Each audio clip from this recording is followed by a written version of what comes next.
రామాయణం 26 రావణుడిని ఆకాశమార్గంలో అడ్డుకున్న జటాయువు. రామలక్ష్మణులు ఆశ్రమంలో లేని సమయంలో రావణుడు మారువేషంలో వచ్చి సీతాదేవిని అపహరిస్తాడు.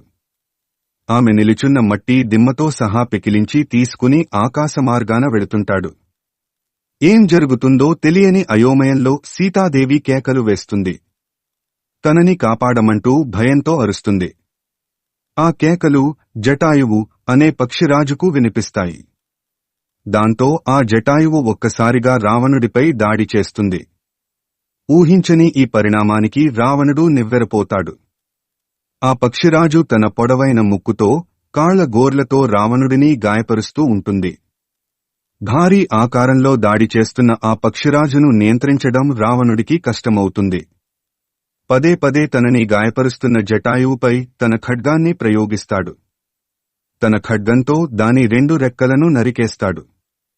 దాంతో జటాయువు బాధతో అరుస్తూ ఆకాశంలో గింగిరాలు తిరుగుతూ కుప్పకూలుతుంది. తన కోసం పోరాడి ప్రాణాల మీదకి తెచ్చుకున్న జటాయువును చూసి సీతాదేవి కన్నీళ్లు పెట్టుకుంటుంది. జటాయువు పడిపోయిన వైపుకే చూస్తూ ఆమె కుమిలిపోతూ ఉంటుంది.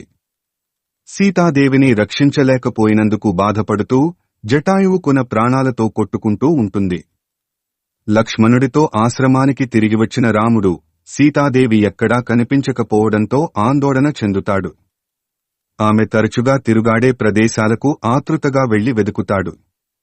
ఆశ్రమ ప్రాంగణంలో ఒకచోట మట్టి పలక పెకిలించినట్టుగా ఉండటం చూసిన ఆయనకి అనుమానం వస్తుంది. ఆశ్రమం ఎప్పుడైతే కళ తప్పినట్టుగా కనిపించిందో అప్పుడే సీత అక్కడ లేదనే విషయం ఆయనకి అర్థమైపోతుంది. కాని ఆశకొద్దీ చుట్టుపక్కల వెదుకుతాడు. ఇక ఇప్పుడు సీతను ఎవరో అపహరించారనే విషయం ఆయనకి స్పష్టమవుతుంది. సీతలేని ఆశ్రమంలో ఆ ప్రదేశంలో రాముడు ఒక్క క్షణకాలం కూడా నిలవలేకపోతాడు. ఆమెతో గడిపిన మధురమైన క్షణాలను గుర్తు చేసుకుంటాడు. ఫలానా చోటున సీత కూర్చుండేదని, ఫలానా చోటున ఆమె విశ్రమించేదని తనతో కబుర్లు చెబుతూ ఆమె ఫలానా ప్రదేశంలో నిలిచుండేదని తలుచుకుని రాముడు ఆవేదన చెందుతాడు.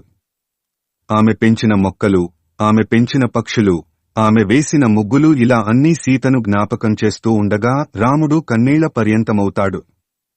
ఇక ఆలస్యం చేయకుండా సీత జాడ తెలుసుకోవాలంటూ లక్ష్మణుడితో కలిసి బయల్దేరుతాడు.